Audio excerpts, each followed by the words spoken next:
Epstein files ആണ് എല്ലായിടത്തും ചർച്ച. പക്ഷേ ഇതുമായി ബന്ധപ്പെട്ടുകൊണ്ടുള്ള ചർച്ചകൾ നമ്മുടെ തന്നെ ചാനലിൽ കഴിഞ്ഞ ദിവസം ഇതുമായി ബന്ധപ്പെട്ടുള്ള വീഡിയോസൊക്കെ നമ്മൾ റിലീസ് ചെയ്തിരുന്നു. അങ്ങനെയുള്ള ചാനലുകളിലാകട്ടെ അതുപോലെ തന്നെ മാധ്യമങ്ങളിലും സോഷ്യൽ മീഡിയയിലൊക്കെ നിരന്തരമായിക്കൊണ്ട് അത്തരം വിഷയങ്ങളെക്കുറിച്ചുള്ള ചർച്ചകളും അതിൻ്റെ ഞെട്ടിക്കുന്ന പിഞ്ചു കുഞ്ഞുങ്ങളെപ്പോലും ലൈംഗികമായി അബ്യൂസ് ചെയ്യുകയും അതുപോലെ തന്നെ റേപ്പ് ചെയ്യുകയും ഒക്കെ ചെയ്യുകയും അതിൻ്റെ പേരിലൊരു സാമ്രാജ്യം കെട്ടിപ്പടുക്കുകയും അതിൻ്റെ പേരിലുള്ള ബ്ലാക്ക് മെയിലിംഗ് നമ്മളൊന്നും ഒരിക്കലും ആലോചിക്കാൻ പോലും പറ്റാത്ത രൂപത്തിലുള്ള കാര്യങ്ങളൊക്കെ ചർച്ചയിൽ വരുന്നു, അത് ചർച്ചയാവുന്നു. പക്ഷേ ഇതിൻ്റെ ഇടയിൽ നമ്മൾ പ്രത്യേകം നോട്ട് ചെയ്ത ചില മൗനങ്ങളുണ്ട്. അതിനെക്കുറിച്ചാണ് ചില കാര്യങ്ങൾ വളരെ സ്പെസിഫൈ ചെയ്തുകൊണ്ട് ചില കാര്യങ്ങൾ പറയാനുള്ളത്. ഒന്നാമത്തത്, നമ്മുടെ ഈ കേരളത്തിലുള്ള നാസ്തിക ദൈവങ്ങളെക്കുറിച്ച് നമ്മൾ പറയുമ്പോൾ എവിടെയെങ്കിലും എന്തെങ്കിലുമൊക്കെ സംഭവിച്ചാൽ അന്ന് അതൊരു ലൈവായി ഇടുന്ന കുറേ ആളുകളുണ്ട്. അതിൽ പിന്നെ ഇറാനിലൊരു പൂച്ച ചത്താലും അഫ്ഗാനിസ്ഥാനിൽ പട്ടി പെറ്റാലും ഒക്കെ അതൊക്കെ വലിയ രൂപത്തിൽ ജിയോ പൊളിറ്റിക്കൽ ഡെവലപ്മെൻ്റ് ആണ്, അങ്ങനെയാണ് ഇങ്ങനെയാണെന്നൊക്കെ പറഞ്ഞുകൊണ്ട് ലൈവ് ഇടുന്ന ചില നാസ്തിക ദൈവങ്ങൾ ഇതിനെക്കുറിച്ച് ഒരക്ഷരം മിണ്ടിയിട്ടില്ല എന്നുള്ളത് പ്രത്യേകം നമ്മൾ നോട്ട് ചെയ്യേണ്ടുന്ന ഒരു കാര്യമാണ്. എന്തുകൊണ്ടാണ് അവരത് മിണ്ടാത്തത്? അതേപോലെ തന്നെയാണ് ചില ആളുകൾ സംസാരിച്ചിട്ടുണ്ടെങ്കിലും നമ്മുടെ നാട്ടിലുള്ള ഫെമിനിസ്റ്റുകൾ എന്ന് പറയുന്ന ആളുകൾ അവർ ഈ വിഷയത്തിൻ്റെ മെറിറ്റിലേക്ക് വല്ലാതെ ചർച്ച ചെയ്തു പോയിട്ടില്ല. ഒരു ഞെട്ടൽ രേഖപ്പെടുത്തി എന്നുള്ളതല്ലാതെ എന്തുകൊണ്ട് ഇത് സംഭവിക്കുന്നു, എന്താണ് ഇതിന് പിന്നിലുള്ള കാരണങ്ങൾ എന്നുള്ളതിനെക്കുറിച്ച് ഗൗരവകരമായ ചർച്ചകൾ ആ ഭാഗത്തുനിന്നും കണ്ടിട്ടില്ല എന്നുള്ളത് പ്രത്യേകം ഒന്ന് നോട്ട് ചെയ്യുകയാണ്. അതിൻ്റെ കാരണം നമുക്കറിയാം, ഇത് എന്താണ് ഇത് റിവീൽ ചെയ്യുന്നത്. ഈ എപ്സ്റ്റീൻ ഫയൽസുമായി ബന്ധപ്പെട്ടുകൊണ്ട് ഒരുപാട് വിഗ്രഹങ്ങൾ ഉടയുന്നു എന്നുള്ളത്. വിഗ്രഹങ്ങൾ എന്നുള്ളതുകൊണ്ട് ഞാൻ ഉദ്ദേശിക്കുന്നത് ഏതെങ്കിലും ട്രംപിനെയോ അല്ലെങ്കിൽ ബുഷിനെയോ ഒന്നുമല്ല, മറിച്ച് പലപ്പോഴും ഓരോരുത്തരും മനസ്സിൽ കൊണ്ടു നടക്കുന്ന ചില വിശ്വാസങ്ങളുണ്ട്, ചില അന്ധവിശ്വാസങ്ങളുണ്ട്. യൂറോപ്യനെ അതുപോലെ തന്നെ ആധുനികതയുടെ ഒരു അളവുകോലായി കാണുന്ന ഒരു കാഴ്ചപ്പാട് പലപ്പോഴും നമ്മുടെ മുമ്പിലേക്ക് വരുന്നുണ്ട്. അവിടെയാണ് എപ്സ്റ്റീൻ എന്ന് പറയുന്ന, ജെഫ്രി എപ്സ്റ്റീൻ എന്ന് പറയുന്ന ഒരു വ്യക്തി മാത്രമല്ല, നമ്മൾ വളരെയധികം ഗൗരവത്തോടു കൂടി കാണുന്ന ലോക നേതാക്കന്മാരും അതുപോലെ തന്നെ വലിയ വലിയ തത്വചിന്തകന്മാരെന്ന് നമ്മൾ വിചാരിക്കുന്ന ആളുകൾ പോലും അവർ ഈ ആഭാസങ്ങൾക്ക് വേണ്ടി അതിൽ അഭിരമിക്കുകയായിരുന്നു എന്നുള്ളതും അതിൽ യാതൊരു തരത്തിലുള്ള ധാർമ്മികതയും അവർക്ക് വിഷയമായിരുന്നില്ല എന്നുള്ളത് നമ്മൾ മനസ്സിലാക്കുന്നത്. മില്യണുകളുടെ ആസ്തിയാണ് ഈ പറഞ്ഞ ആഭാസം കൊണ്ട് ഇവർ നേടിയെടുത്തിട്ടുള്ളത് എന്നുള്ളത് കാണുമ്പോഴാണ് ഇതിൻ്റെ ഗൗരവം നമ്മൾ തിരിച്ചറിയേണ്ടത്. എന്നു മാത്രമല്ല, നേരത്തെ പറഞ്ഞ നാസ്തിക ദൈവങ്ങളൊന്നും ഇതിന് പ്രതികരിക്കാതിരിക്കാൻ പ്രത്യേകം ചില കാരണങ്ങളുണ്ട്.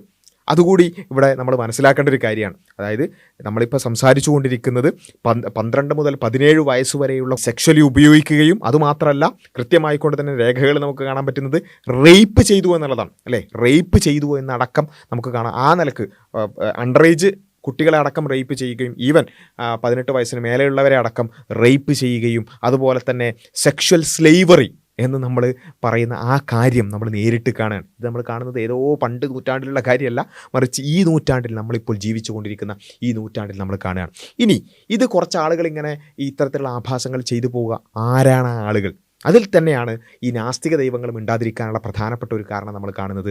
അതിൽ ഈ നാസ്തിക ദൈവങ്ങൾ ദൈവങ്ങളായി കാണുന്ന കുറേ ആളുകളുണ്ടല്ലോ, അല്ലേ? നിയോ എത്തീസത്തിൻ്റെ നവനാസ്തികതയുടെ കുതിരപ്പടയാളികളെന്ന് അവർ തന്നെ വിളിക്കുന്ന വളരെ പ്രധാനപ്പെട്ട റിച്ചാർഡ് ഡോക്കിൻസ്, അതേപോലെ തന്നെ ലോറൻസ് ക്രോസിനെ പോലെയുള്ള സ്റ്റീവ് പിങ്കറിനെ പോലെയുള്ള ഒരുപാട് ആളുകൾ ഈ ഫയൽസിൽ അവരുടെ പേരടക്കമുണ്ട്. അവർ ഈ എപ്സ്റ്റീനുമായി ബന്ധപ്പെട്ടുകൊണ്ട് നിൽക്കുന്ന ഫോട്ടോകളടക്കം പുറത്തു വരികയാണ് എന്ന് മാത്രമല്ല, അവർ ഈ പറഞ്ഞ കാര്യങ്ങളെ ന്യായീകരിക്കുന്ന അവസ്ഥ വരെ ഉണ്ടാവുന്ന അവസ്ഥ നമ്മൾ കാണുകയാണ്. ഇതിൽ ഏറ്റവും പ്രധാനമായിട്ട് ലോറൻസ് ക്രോസ് മുമ്പേ തന്നെ ചില വിവാദങ്ങളിൽ പെടുകയും ഇത്തരത്തിലുള്ള കാര്യങ്ങളെ ന്യായീകരിക്കുകയും അതിൽ, അതായത് ലൈംഗിക അധിക്ഷേപം അല്ലെങ്കിൽ റേപ്പ് പോലെയുള്ള കാര്യങ്ങൾ ആരോപിക്കപ്പെടുകയും അതിന് ന്യായീകരിക്കാൻ വേണ്ടി എന്ത് മറുപടി കൊടുക്കും എന്ന് ലോറൻസ് ക്രോസ് ബന്ധപ്പെടുന്നത് ആരെയാണ്? ഈ ജെഫ്രി എപ്സ്റ്റീനെയാണ്. അതായത് എനിക്കെതിരെ ഇങ്ങനെ ഒരു പ്രശ്നമുണ്ടായിട്ടുണ്ട്, ഞാനൊരു ലൈംഗിക അധിക്ഷേപം ചെയ്തതിൻ്റെ പേരിൽ അല്ലെങ്കിൽ അത്തരത്തിലുള്ള ഒരു പീഡനം ചെയ്തതിൻ്റെ പേരിലുള്ള ഒരു ആക്ഷേപം ഞാൻ നേരിട്ടുകൊണ്ടിരിക്കുകയാണ്. അതിന് 9 പേജോളം വരുന്ന ഒരു വിശദീകരണം കൊടുക്കുമ്പോൾ ആ വിശദീകരണം ഈ ലോറൻസ് ക്രോസ് എന്ന് പറയുന്ന, ഇത് നമ്മൾ കൃത്യമായിട്ട് മനസ്സിലാക്കണം, ലോറൻസ് ക്രോസ് എന്നൊക്കെ പറഞ്ഞാൽ നാസ്തികതയ്ക്ക് വേണ്ടി വലിയ ശാസ്ത്രജ്ഞനാണ് എന്ന് പറഞ്ഞുകൊണ്ട് പുസ്തകം എഴുതിയ, ഡിബേറ്റ് നടത്തിയ ഹംസ സോർസിസിനെ പോലെയുള്ള ആളുകളോടുള്ള ഡിബേറ്റൊക്കെ മില്യൺ കണക്കിന് ആളുകളാണ് കണ്ടിട്ടുള്ളത്. ഇങ്ങനെയുള്ള വ്യക്തികളാണ് എന്ത് ചെയ്യുന്നത്? ഈ പറഞ്ഞ എപ്സ്റ്റീനുമായി ബന്ധപ്പെട്ടുകൊണ്ട് മാത്രമല്ല, ഈ ലോറൻസ് ക്രോസിന് സപ്പോർട്ടുമായി വരുന്നത് ആരാണ്?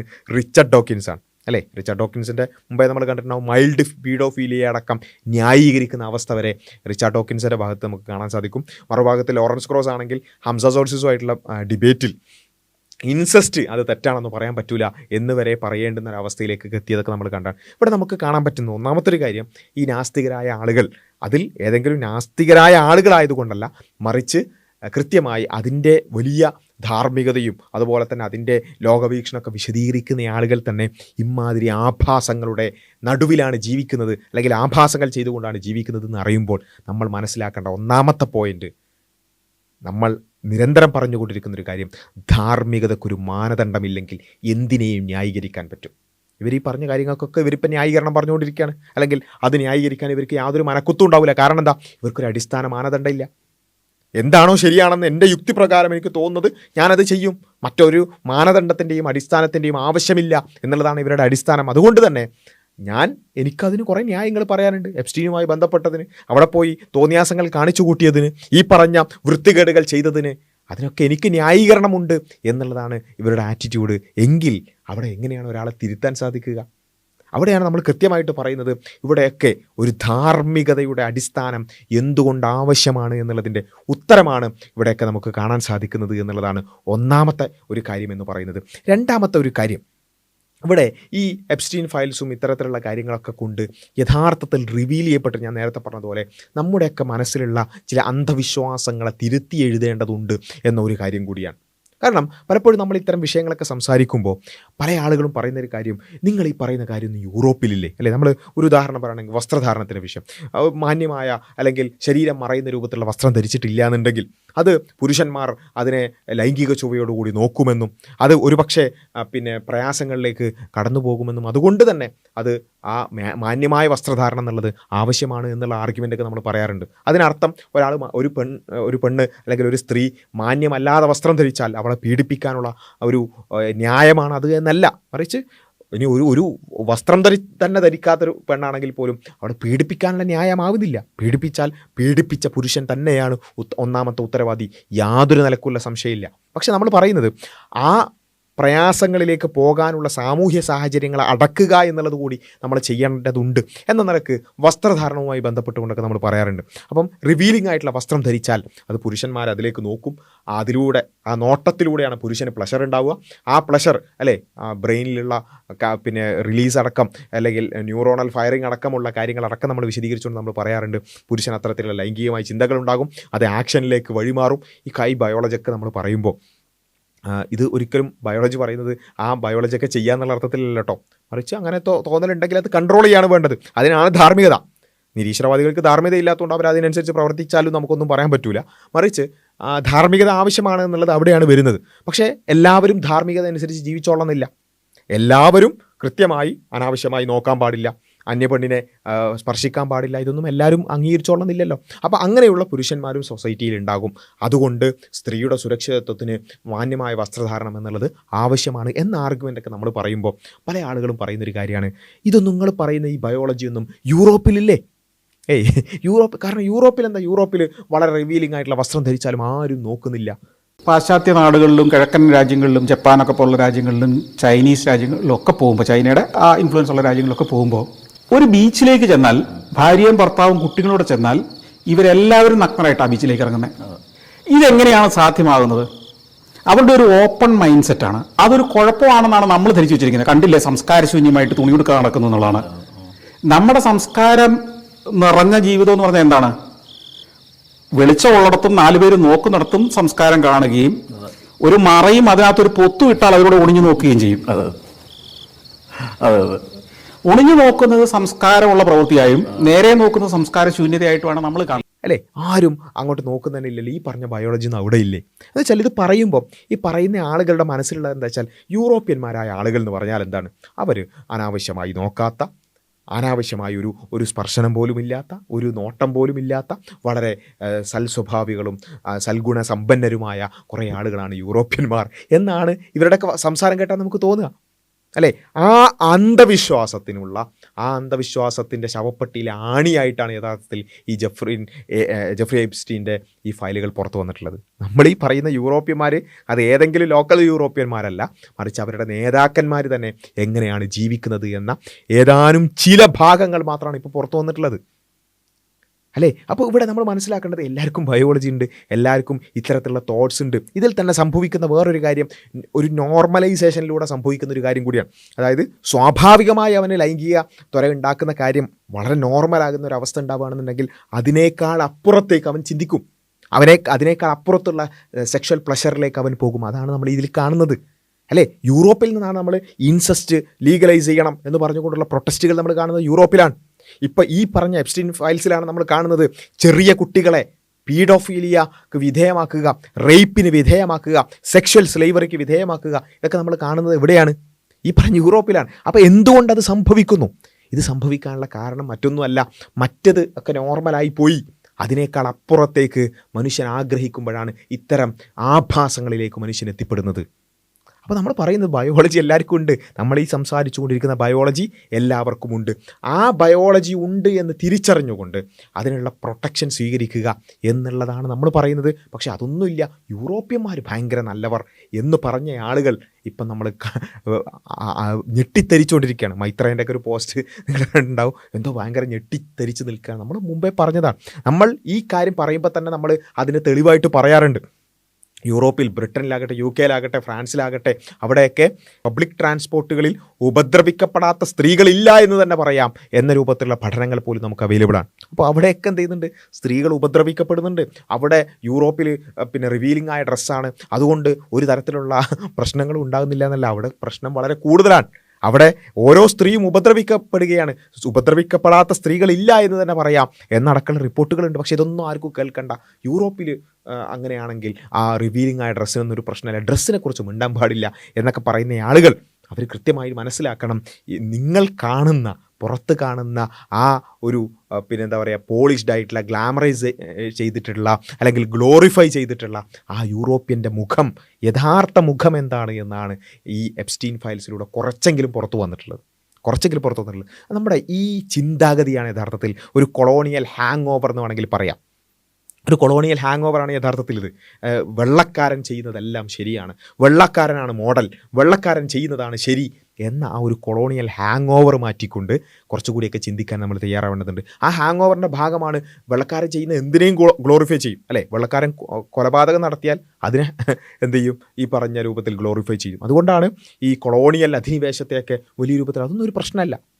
അതേപോലെ തന്നെ ഇപ്പം അമേരിക്ക നടത്തിക്കൊണ്ടിരിക്കുന്ന തോന്നിയാസങ്ങൾ അതിനെയൊക്കെ ന്യായീകരിക്കാൻ, അല്ലേ? ഒന്ന് ആലോചിച്ചൊക്കെ, ഒരു സ്വതന്ത്ര പരമാധികാര രാഷ്ട്രത്തിലേക്ക് കയറി ചെന്നുകൊണ്ട് ഇവരുടെ പിന്നെ താല്പര്യങ്ങൾക്കനുസരിച്ച് മറ്റുള്ളവരെ നിയന്ത്രിക്കുകയും പരമാധികാര രാജ്യങ്ങളെ ഇല്ലാതാക്കുകയും അവിടെയുള്ള പ്രസിഡന്റുമാരെ തട്ടിക്കൊണ്ടുപോവുകയും അതുപോലെ തന്നെ തൂക്കിക്കൊല്ലുകയൊക്കെ ചെയ്യുക, പല രാജ്യങ്ങളിലേക്കും കടന്നു കയറിക്കൊണ്ട് അവിടെ കുട്ടിച്ചോറാക്കുക, ഇതൊക്കെ ചെയ്യുമ്പോഴും ആയിരക്കണക്കിന്, പതിനായിരക്കണക്കിനല്ല ലക്ഷക്കണക്കിന് ആളുകളെ കൊന്നൊടുക്കുക, ഇതൊക്കെ എന്താണ്? അതൊക്കെ യുദ്ധതന്ത്രം, അല്ലേ? അല്ലെങ്കിൽ വെള്ളക്കാരൻ്റെ മിടുക്ക്. ഇതാണ് പല ആളുകളുടെയും ചിന്ത. എന്നാൽ ഇതേ സമയം ഇതേ കാര്യത്തിനോട് ഏതെങ്കിലും ഇങ്ങനെയുള്ള രാജ്യത്ത് പോയിട്ട് കുട്ടിച്ചോറാക്കിയിട്ട് അതിന് പ്രതികരണമായിട്ട് ആരെങ്കിലും എന്തെങ്കിലും തിരിച്ചു ചെയ്താലോ, ഏതെങ്കിലും തീവ്രവാദികൾ തിരിച്ച് 2-3 ആളുകളെ കൊന്നാലോ, അത് തീവ്രവാദം, അല്ലേ? ബോംബ് സ്ഫോടനം എന്നൊക്കെ പറഞ്ഞിട്ട് വലിയ ശരിയാണ്, തീവ്രവാദികൾ തിരിച്ച് ചെയ്യുന്നത് തെറ്റ് തന്നെയാണ്, കണ്ടം ചെയ്യേണ്ടതാണ്, യാതൊരു സംശയമില്ല. പക്ഷെ അതിൻ്റെ 10,000 ഇരട്ടി ഇവർ ചെയ്യുന്നുണ്ട്, 10,000 ഇരട്ടി വെള്ളക്കാർ ചെയ്യുന്നുണ്ട്. പക്ഷെ ആ വെള്ളക്കാർ ചെയ്യുമ്പോൾ എന്താണ് ഭയങ്കര എന്തോ സംഭവം, അല്ലേ? മൊസാദ് ചെയ്യുന്ന ചാരപ്രവൃത്തികൾ പല രാജ്യങ്ങളിലേക്കും കടന്നു കയറിക്കൊണ്ട് അവിടെയുള്ള ഫോൺ ചോർത്തിക്കൊണ്ടും അതുപോലെ തന്നെ അവിടെയുള്ള രാഷ്ട്രത്തലവന്മാരെ അടക്കം നിരീക്ഷിച്ചുകൊണ്ടും അങ്ങനെയുള്ള പല വൃത്തികെട്ട പരിപാടികളും ചെയ്യുന്നുണ്ട്. പക്ഷെ അതെങ്ങനെ നമ്മളുടെ മുമ്പിലേക്ക് അവതരിപ്പിക്കപ്പെടുന്നത്? മൊസാദിൻ്റെ കഴിവ്, മൊസാദിൻ്റെ ബുദ്ധി, അല്ലേ? ഇസ്രായേലിൻ്റെ ബുദ്ധി എന്നൊക്കെയാണ് പറയുക. ഇതേ പ്രവൃത്തി ഒരു പാകിസ്ഥാൻകാരൻ നമ്മളോട് ചെയ്ത് അങ്ങനെ ഉണ്ടാവും. ഒരു പാകിസ്ഥാൻകാരൻ നമ്മുടെ രാജ്യത്തേക്ക് വന്നുകൊണ്ട് നമ്മുടെ രഹസ്യങ്ങൾ ചോർത്തിയാൽ, അവനെ കയ്യിൽ കെട്ടിയാൽ നമ്മൾ അടിച്ചു കൊല്ലൂലേ? അത്രമേൽ വൃത്തികെട്ട പണിയാണ് എടുത്തത് നമ്മൾ പറയൂലേ? ചെയ്യും, ഉറപ്പാണ്, അല്ലേ? അത് പാടില്ലാത്തതാണ് നമുക്കറിയാം. പക്ഷേ അത് ഇസ്രായേലുകാരൻ ചെയ്യുമ്പോൾ, യൂറോപ്യൻ ചെയ്യുമ്പോൾ അതെന്തോ വലിയ ബുദ്ധിശക്തിയുടെ അടയാളമായിട്ട് നമ്മൾ അവതരിപ്പിക്കുകയാണ്. ഇസ്രായേൽ ചെയ്ത പല പ്രവൃത്തികളും, അല്ലേ? മൊസാദ് ചെയ്ത പല വേട്ടയാടലുകളും, നിയമവിരുദ്ധമായ, എത്തിക്സിന് വിരുദ്ധമായിട്ടുള്ള, ധാർമ്മികതയ്ക്ക് വിരുദ്ധമായിട്ടുള്ള ഒരുപാട് കൂട്ടക്കൊലകൾ ഇസ്രായേൽ ചെയ്തിട്ടുണ്ട്. അതിനൊക്കെ എന്താണ്? അതൊക്കെ ഇസ്രായേലിൻ്റെ ബുദ്ധി. ബാക്കി ആരെങ്കിലും ചെയ്താൽ അത് പ്രാകൃതമായ കാര്യങ്ങൾ. ഇത് ഈ കൊളോണിയൽ ഹാങ് ഓവർ നമ്മുടെ മനസ്സിൽ നിന്ന് മാറ്റണം. ഈ യൂറോ സെൻട്രിസം നമ്മുടെ മനസ്സിൽ നിന്ന് മാറ്റേണ്ടതുണ്ട് എന്നുള്ളതാണ് ഈ ഒരു വിഷയത്തിൽ ആകെ സൂചിപ്പിക്കാനുള്ളത്. അവസാനപ്പെട്ട ഒരു കാര്യം, നമ്മളൊക്കെ ഈ ഫയൽസൊക്കെ പുറത്തു വന്നപ്പോൾ നമ്മൾ മനസ്സിലാക്കി ഇങ്ങനെയൊക്കെയാണല്ലേ കാര്യങ്ങൾ. ഇതൊക്കെ ഇനിയും ഇത് ശരിക്കും പുറത്തു വരേണ്ടത് തന്നെയാണ് നമ്മളെല്ലാവരും ആഗ്രഹിക്കുന്നുണ്ട്. എന്ന് വെച്ചാൽ ഇത്തരം കാര്യങ്ങൾ അത് വെളിച്ചത്ത് വരിക തന്നെ ചെയ്യണം. ഇനിയും ഒരുപാട് വരാനിരിക്കുന്നുണ്ട്, അതൊക്കെ വരേണ്ടതുണ്ട് എന്ന് നമ്മൾ പറയുമ്പോൾ നമ്മൾ മനസ്സിലാക്കേണ്ട ഒരു കാര്യം, ഒരു വ്യക്തി ചെയ്ത ഏതാനും ചില കാര്യങ്ങൾ മാത്രം, ഒരുപക്ഷെ വളരെ ചെറിയ പേഴ്സൻറ്റേജ് മാത്രമാണ് പുറത്തു വന്നിട്ടുള്ളത്. ആ പുറത്തു വരുമ്പോഴേക്ക് പല ആളുകൾക്കും മുഖം കെടുന്ന ഒരവസ്ഥ ഉണ്ടാവുകയാണ്, പല ആളുകൾക്കും പുറത്തിറങ്ങാൻ പറ്റാത്തൊരവസ്ഥ ഉണ്ടാവുകയാണ്. എങ്കിൽ അറിയുക, ഇത് എപ്സ്റ്റീൻ ഫയലുകളാണെങ്കിൽ നമ്മൾ ഓരോരുത്തരുടെയും പേരിലുള്ള ചില ഫയലുകൾ വരാനുണ്ട്. ആ ഫയലുകൾ വരാനിരിക്കുന്നത് തന്നെയാണ്. ഇവിടെ നമ്മൾ മനസ്സിലാക്കണം, ഇങ്ങനെയുള്ള ഒരു ഒരു ട്രാൻസ്പെറൻസി ഒക്കെ ഉണ്ടാകുമ്പോഴാണ് കുറച്ചുകൂടിയൊക്കെ ഇനിയെങ്കിലും നേതാക്കന്മാരും ബാക്കിയുള്ള ആളുകളും പണക്കാരും ഒക്കെ ശ്രദ്ധിക്കുക എന്നൊക്കെ നമ്മൾ പറയുന്നുണ്ട് അല്ലേ. എപ്സ്റ്റീൻ ഫയൽസ് പുറത്തു വിടുമ്പോൾ ഇനിയെങ്കിലും ഇങ്ങനെയുള്ള കാര്യങ്ങൾ ഇല്ലാതിരിക്കാൻ കൂടിയാണ് നമ്മളത് ചെയ്യുന്നത്. എങ്കിൽ നമ്മൾ ഓരോരുത്തരും മനസ്സിലാക്കുക, നമ്മളുടെ ഓരോരുത്തരുടെയും ഫയലുകൾ വരാനുണ്ട്, പുറത്തു വരാനുണ്ട് എന്ന ബോധ്യമാണ് യഥാർത്ഥത്തിൽ നമ്മളെ അടക്കം കൺട്രോൾ ചെയ്ത് ജീവിക്കാൻ പ്രേരകമാക്കുന്ന ഒരു കാര്യം എന്നുള്ളത് നമ്മൾ മനസ്സിലാക്കേണ്ടതുണ്ട്. അതുകൊണ്ടാണ് വിശുദ്ധ ഖുർആനിൽ നമുക്ക് കാണാൻ സാധിക്കും, വൂദിയൽ കിതാബ് ഫതറൽ മുജ്രിമീന മുഷ്ഫിഖീന മിമ്മാ ഫീഹ്, അതായത് കർമ്മരേഖ.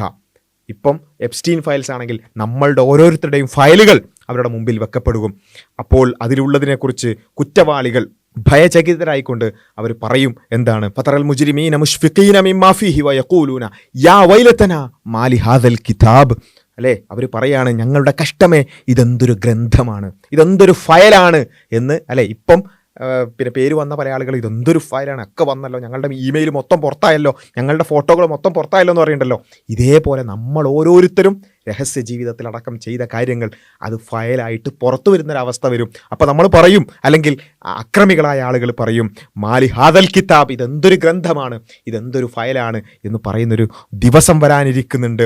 ലാ യുആദിറു സഈറതൻ വല കബീറതൻ ഇല്ല അഹ്സഹ, ഒരു ചെറുതോ വലുതോ ആയിട്ട ഒന്നും ഇതിൽ നിന്നും വിട്ട് കളഞ്ഞിട്ടില്ലല്ലോ എന്ന് പറയുന്നതാണ്. ഇന്ന് ഒരു ഇമെയിൽ പോലും വിട്ടുപോയിട്ടില്ലല്ലോ എന്ന് പറയുന്നുണ്ടെങ്കിൽ അതിനപ്പുറത്തേക്ക് നമ്മൾ ഓരോരുത്തരുടെയും ഓരോ നോട്ടവും ഓരോ സംസാരവും ഓരോ പ്രവൃത്തിയും ഇതുപോലെ ഫയലായി രേഖപ്പെട്ട് നമ്മുടെ കയ്യിൽ കിട്ടുന്ന ഒരു ദിനം വരാനുണ്ട് എന്ന ഒരു ബോധ്യം കൂടിയാണ് ഇത്തരം കാര്യങ്ങളിലൂടെയൊക്കെ കടന്നു പോകുമ്പോൾ. ഇത് ഏതോ ചില നേതാക്കന്മാർ ചെയ്ത കുറേ ആഭാസങ്ങൾ പുറത്തേക്ക് വന്നു എന്നതിനപ്പുറത്ത് നമ്മൾ ഓരോരുത്തരും നമ്മുടെ ജീവിതത്തെക്കുറിച്ച് കൂടി ചിന്തിക്കാനുള്ള, നമ്മുടെ ഓരോരുത്തരുടെയും പേരിൽ ചില ഫയലുകൾ പുറത്തു വരാനുണ്ട് എന്ന ഒരു ബോധ്യത്തോടു കൂടിയായിരിക്കണം നമ്മൾ ജീവിക്കേണ്ടത് എന്ന ഒരു തിരിച്ചറിവ് കൂടി ഇത്തരം ചർച്ചകളിലൂടെ മുന്നോട്ട് പോകുമ്പോൾ നമുക്കുണ്ടാകേണ്ടതുണ്ട് എന്നുള്ളത് കൂടി സൂചിപ്പിക്കുകയാണ്. അപ്പോൾ ഏതായാലും നമ്മുടെ ഈ ഫയലുകൾ അത് ജസ്റ്റ് ഏതെങ്കിലും ചില ആളുകളെക്കുറിച്ച് കുറച്ച് പരദൂഷണം പറയാനോ അല്ലെങ്കിൽ മോശം പറയാനോ ഉള്ള ഒരു വഴിയായിട്ടല്ല നമ്മൾ എടുക്കേണ്ടത്. മറിച്ച് നമ്മുടെ ലോകം എങ്ങനെ വർക്ക് ചെയ്യുന്നു എന്നുള്ളതും എന്തൊക്കെയാണ് ഇവിടെ സംഭവിക്കുന്നത് എന്നുള്ളതിനെക്കുറിച്ചുള്ള ഒരു അപ്ഡേഷനായിട്ട് മാത്രം ഇതിനെടുക്കുക. അതിനൊക്കെ അപ്പുറത്തേക്ക് നമ്മൾ ഓരോരുത്തരും നമ്മുടെ മനസ്സിൽ ഉണ്ടാക്കിയിട്ടുള്ള ചില വിഗ്രഹങ്ങൾ അതിനെ ഉടയാൻ കൂടി ഇത്തരം ചർച്ചകൾ കാരണമാകേണ്ടതുണ്ട് എന്നുള്ളത് കൂടിയാണ് സൂചിപ്പിക്കാനുള്ളത്. ഇത്തരം വിഷയങ്ങൾ കൂടുതലായി നമുക്ക് ചർച്ച ചെയ്യാം. ചാനൽ സബ്സ്ക്രൈബ് ചെയ്യുക, കൂടുതൽ ആളുകളിലേക്ക് എത്തിക്കുക. അസ്സലാമു അലൈക്കും വറഹ്മത്തുള്ളാഹി.